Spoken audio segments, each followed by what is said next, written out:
Hello, welcome to Zigmatech Learning Hub. I'll be your instructor for government. For this class, we are going to be taking our exercises from the Examguide app. If you don't have the application already installed on your device, I want you to download the app in order to follow along in this class. Examguide is a leading educational app that helps students prepare adequately for various exams like UTME, post-UTME, WAEC, GCE, KCPE, IJMB, JUPEB, Calbipedia, BECE, SSCE, NCEE, NECO, etc. You can download the app from www.examguide.com or Google Play Store. Please subscribe to our channel and turn on the notification bell to be updated on new videos. Ready for today's class? Okay, let's get started. In today's topic, we are going to discuss electoral system. By the end of this lesson, you should be able to state the meaning of electoral system, the features of electoral systems, the types of electoral systems, and state the advantages and the disadvantages of different types of electoral systems. Now, let's start with the meaning of electoral system. Now, electoral system is referred to as the method or process by which citizens of a country elect their political representatives and office holders. Now, it is the process by which we determine, or citizens or a system determines the winners of election. It's about how arrangement for voting, how voting is done, and how leaders or winners are determined in elections. So different political systems have different ways of determining the winners of election, the candidates or the party that win an election. So electoral system is about how elections are conducted and how winners are determined in elections. Now, let's look at the features of electoral system. One, in an electoral system, we have independent body for the conduct of elections, what we call the Electoral Commission. Now, they are responsible for conducting elections. There must be periodic elections in the state. The elections in an electoral system must be periodic at intervals. Like in a country like Nigeria, you have it in 4 years. Also, there is delimitation of constituencies that dividing the country into what we call electoral districts for the purpose of electing representatives. Now, in an electoral system, we have political parties, of course, that will compete to win election and control the state. Also, there is proper political education in electoral systems. Political education to enlighten the citizens, the voters, on what they should know about electoral processes. The universal adult suffrage, where all qualified adults have the right to vote and be voted for. Then there is independent judiciary. Of course, it's important because the judiciary adjudicates electoral disputes, because after election, people go to court to actually agitate. If they are not satisfied with the outcome of the election, parties go to court. So there must be an independent judiciary. A judiciary that is not under the influence of any arm of government. Also, there must be secret voting. That is voting in such a way that people cannot determine or know your choice of candidate or party. Then there must be an acceptable method of nominating candidates in election or for elections. For example, you talk about party primaries must be regulated in such a way that it is acceptable and recognized. The candidates that will emerge can be accepted by the people as the true candidate of the party. Now, these are the features of electoral systems. Now, let's look at types of electoral systems. Let's start with what we call the simple majority or plurality system, or what we also call the first past the post. Now, remember, we say it's about how do we determine the winners in election. Now, when a country or a system is practicing simple majority system, now it's a system where the candidate or the party that secures the highest number of votes cast is declared the winner. Now, a situation where vote is casted and a person has the highest number of votes. Now, look at what we have here in our screen. We have election result of Obo constituency. Now, YPP has 44 votes. ONY has 63 votes. PPR has 49 votes. PNP has 69 votes. PPP has 35 votes. Now, by what we call first past the post, the first person to pass the post. Now, the person that has the highest number of votes cast is PNP. The person is declared the winner. Whether he has the majority of the vote cast or not, he is declared the winner simply because he has the highest number of vote cast. In fact, if you're a student, you know at times class prefects are chosen through this way. The person that has the number of those that say, okay, we want this person, is declared the winner. That's simple majority system or plurality system, or what we call first past the post system. Now, let's look at the advantages of this simple majority system. One is that it is easy to operate. You do it, it's easy to know the winner. It's very easy to conduct. Because it's easy to count and know, okay, that's the winner. Now, it is easily understood. Even the illiterates, the ignorants, can understand that this person has the highest number and should therefore be declared winner. It is understood by even the lay person. Then there's no risk or limited risk or reduced risk of rerun, or what we call, or better, a second ballot. Now, why do we say so? It is easy to have a winner in this kind of electoral system. We're going to look at absolute majority that says that you must have the more than 50% of the vote cast. Now, in this case, once you win and your number is just by one, different from the second round, you are declared winner. So it reduces that risk of saying, okay, there's no winner and let these people alone come and do another election. Now, it is cheaper to operate. This is because there is reduced risk of rerun. Now, where you have absolute majority that requires that a candidate must secure more than 50% of the vote cast, where you have it, of course, the Electoral Commission will prepare for a rerun, because you may have a case where there is a tie or no winner. So it's cheaper to operate that way. There is no risk of coalition.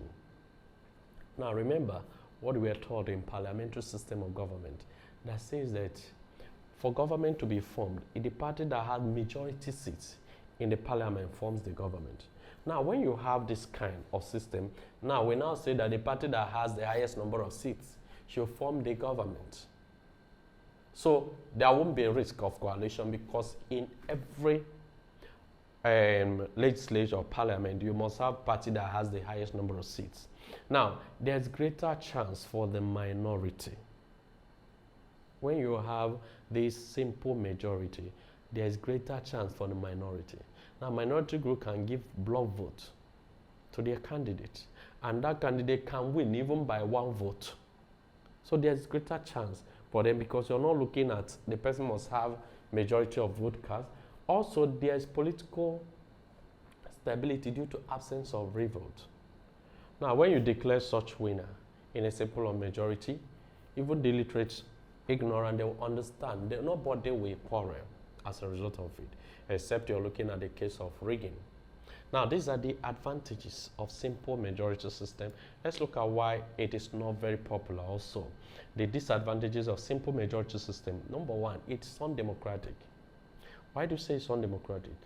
If you look at what we discussed, what I've shown you before, you see that system. You see that this person, PNP, this party does not have the majority of the vote cast. So does not have the blessing, the mandate of the majority of voters. So based on this thing And this majority system negates the idea of democracy that say that it must be based on majority. So the simple majority system is not democratic. Also, there is undue advantage to major ethnic groups.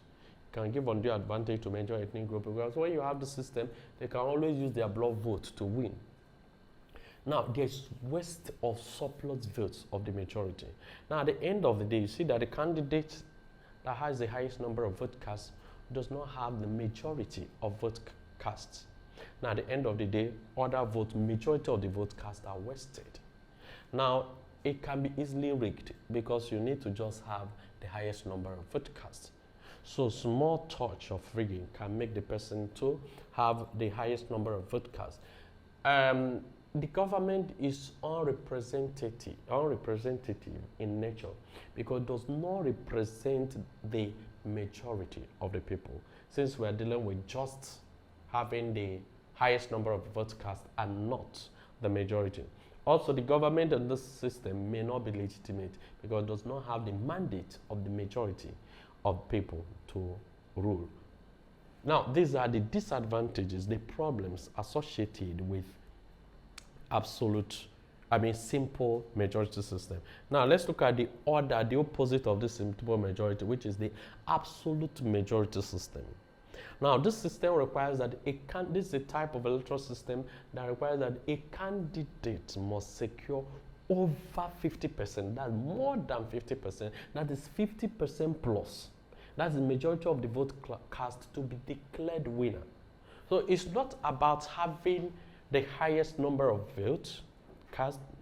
The candidate must in addition have the majority of the vote cast. Now look at on the screen, you see election result of Ag local government council chairman. You see PPP has 21 votes, PYP has 51 votes, YYN has 69 votes, NMP has 19 votes, UPP has 165 votes. Now, if you check it, UPP is declared winner for securing 50% of the votes cast.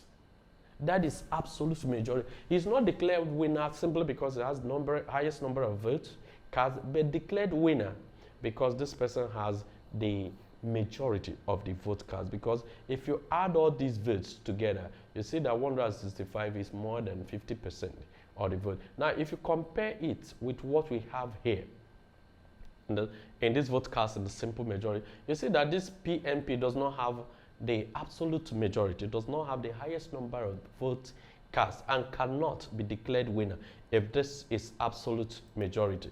Now, going back to what we have, the absolute majority, so you see the candidate must have more than 50% of the vote cast to be declared winner. Now, let's look at the advantages of absolute majority. One, it is democratic because it is built on the basic principle of democracy that says that it's about majority rule. Since you must have the majority of the vote cast, of course it is democratic. The candidate becomes popular because the candidate has the mandate of the majority of the vote cast. The candidate is also legitimate. Legitimate because we have the acceptance and recognition of the people because this candidate is a product of the choice of majority of the vote cast. Also, it is not easily rigged because for you to rig such election, it will take a lot of you to rig it to be able to get absolute majority of a vote cast. It is very difficult, especially when that candidate is not very popular. It encourages popular participation because it hinges on the vote cast of majority of the people. Then we don't have wastage of popular votes because when we take the majority, the other votes are not in majority, so we don't talk about wastage here. Now, let's look at the disadvantages of absolute majority. Now, we begin to talk about where you have a multi-party system. Can somebody easily have that absolute majority? The answer is no. And as a result, there is risk of second ballot rerun election. The risk of that rerun because there may not be winner. Therefore, you have they may select few persons to go for the second ballot. So there is that risk. Now, secondly, flowing from what we just discussed, this system is therefore expensive because of that risk factor of rerun. Also, it is difficult to be understood by uninformed voters. Now, the illiterates and ignorant may not understand the system. Example, if you tell them that no candidate wins in an election and they can see it that somebody has the highest number of vote cast, they may not understand the system. Also, there's a risk of coalition government if you apply it in a parliamentary system where you say that the party that has the majority seats forms the government. Now, there's a risk here.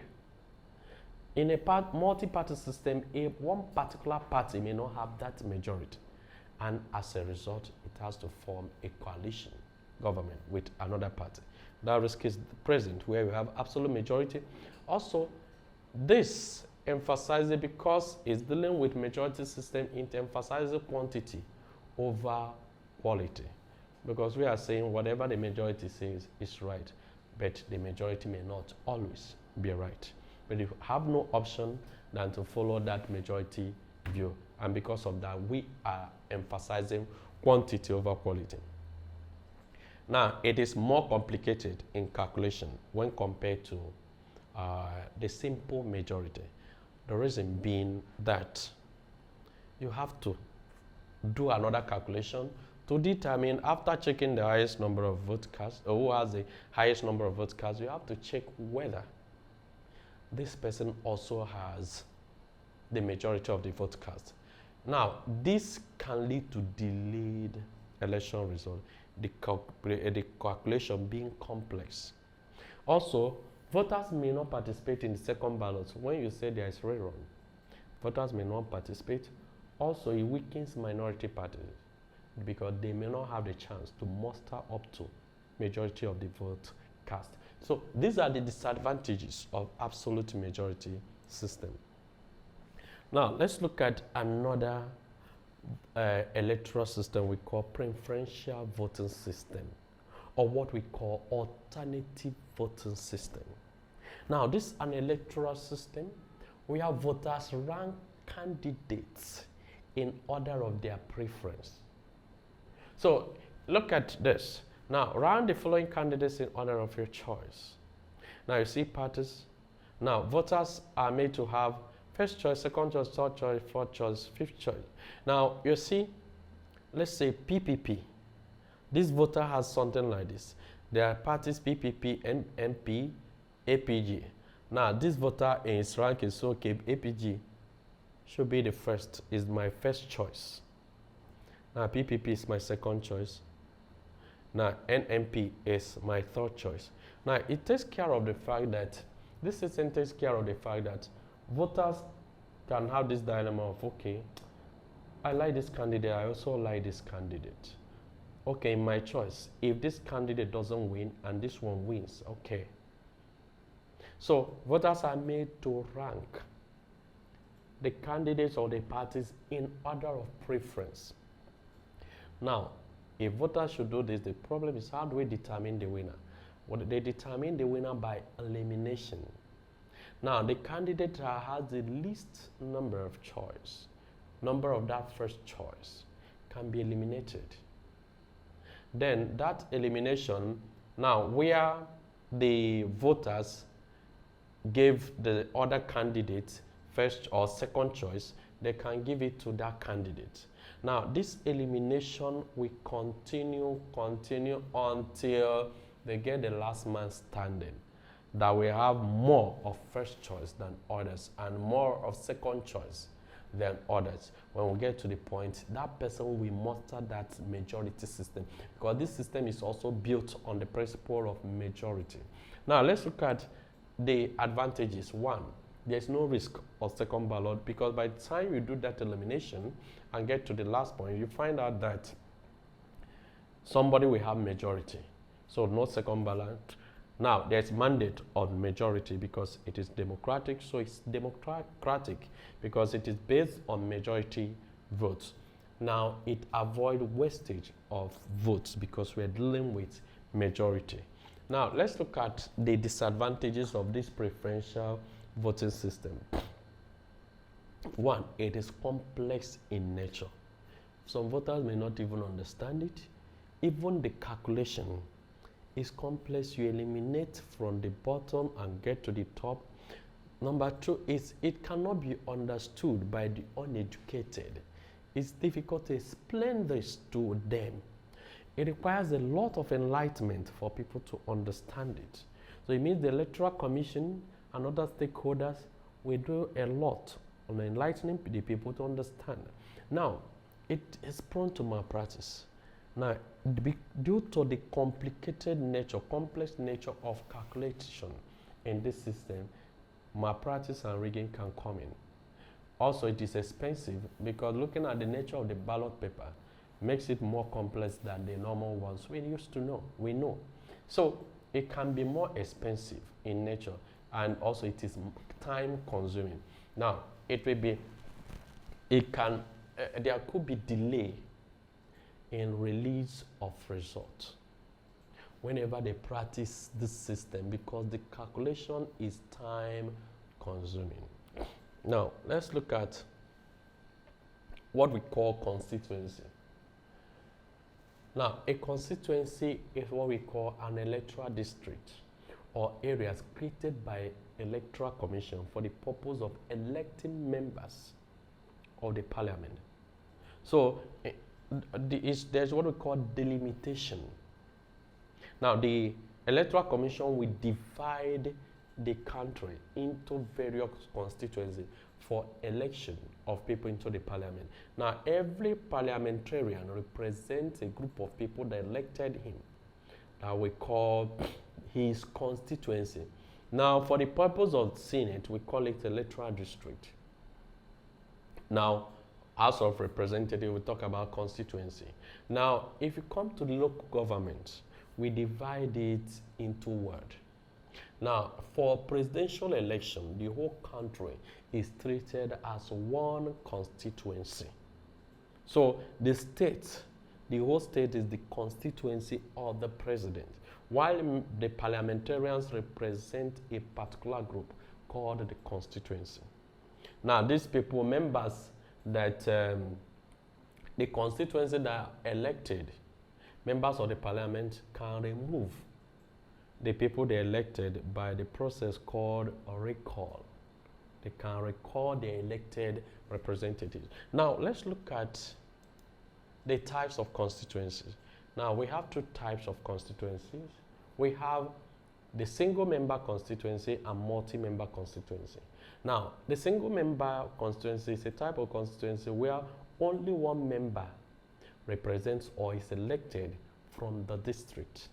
So it means that in this constituency, in this area, only one person will represent this area in the parliament. Now, if you come to multi-member constituency, it's a type of constituency whereby more than one person is elected to represent that particular electoral district. In other words, you have more than one person that will represent a particular group of persons called the constituency.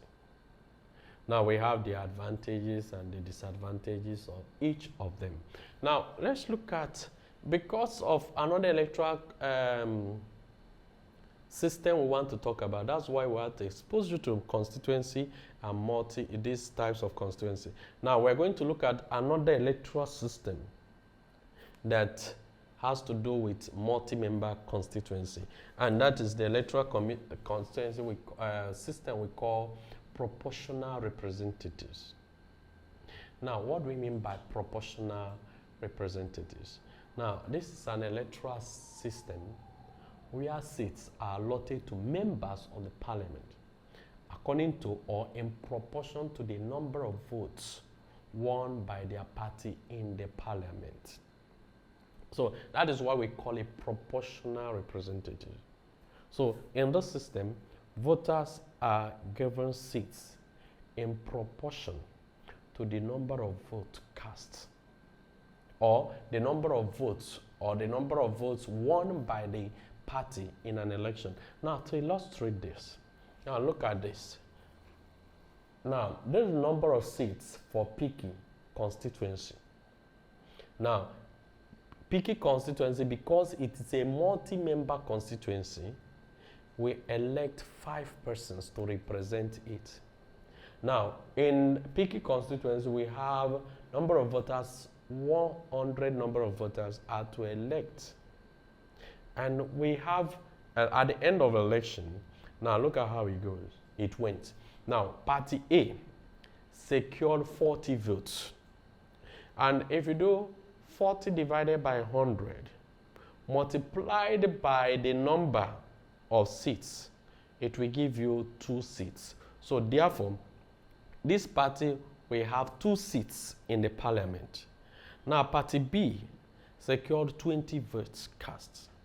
Now, which is equal to 20, that 20 vote cast divided by 100 times the number of seats, that is 5, will give us 1 seat. So this Party B is entitled to 1 seat.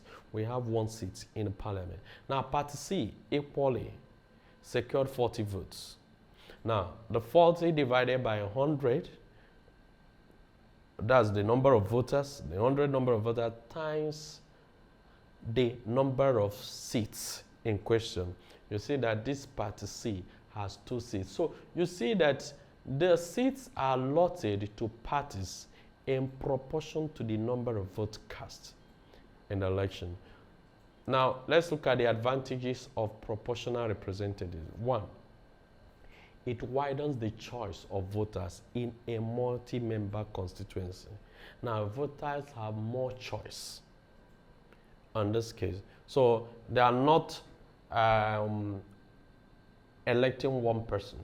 They're electing more than one person. So they have choice. Now, it reflects popular votes. This type of system represents popular vote because every vote matters.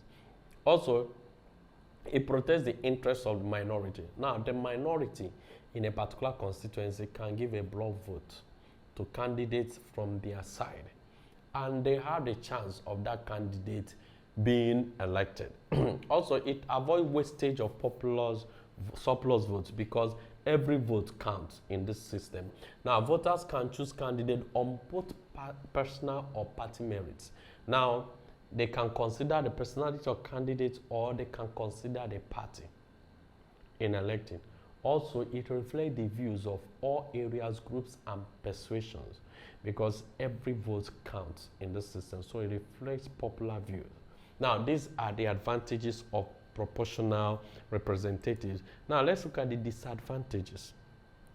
1, the system is complicated as only literates, the enlightened ones, understood the system and can appreciate it. So it takes very enlightened people to understand it. Now, it is also expensive to operate because here we are dealing with a multi-member constituency. So it is also expensive to operate. Now, it can encourage multiplication of political parties, which can lead to violence. Because every party that participates has a chance of getting at least 1 seat in that constituency. So it can lead to proliferation of parties, which can at times lead to violence in election. And it can also lead to coalition government. Because this is a multi-member constituency, and you may be talking about a multi-party system. And because we're dealing with a multi-party system, we may have a coalition government because this principle also depends on majority. Now, it is based on false assumption that people are enlightened about political parties and vote on party basis because parties are the ones given seats at the end of the day. Okay, so these are the disadvantages, and that is why this system is not very popular. It is practiced in Israel. It's not very popular. The popular ones are the simple majority and the absolute majority. So these are the electoral systems, types of electoral systems. Now, let's take a practice on our exam guide, SSCE. We select the subject, government, Now for the year, we select at random and select topic of interest. Now we've highlighted topics based on what we've done. Now we are going to answer questions specifically on electoral system that we did. Now, these are the questions.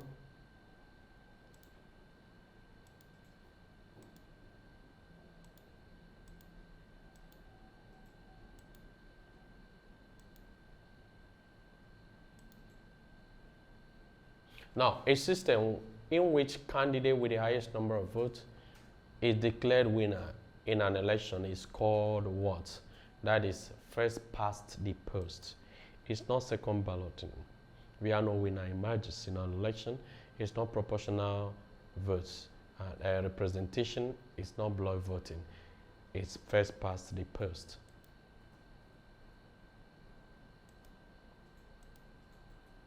Now, the plurality system of voting can be described as, another name for plurality, which we did, is simple majority. Now, if a winner emerges in an election as a result of his or her vote being more than the combined votes of opposing contestants, which type of electoral system is being practiced? Now, for somebody to win more than the combined vote of other opposing contestants, it means that that person has majority of vote cast, and that is absolute majority.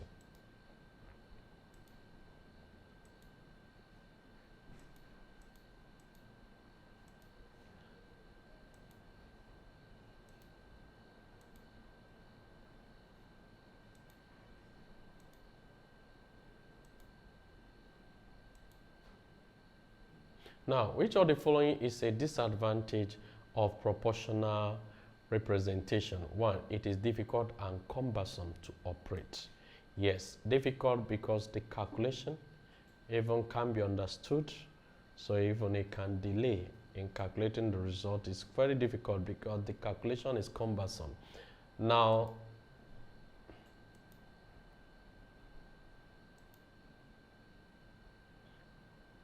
a practice of voting in absentia through an authorized person is what we call voting by proxy.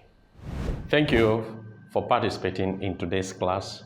You can practice more questions using the Examguide app.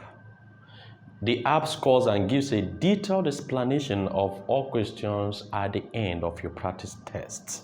You can learn a particular topic of interest with different modes like study mode, mark mode, and the practice mode.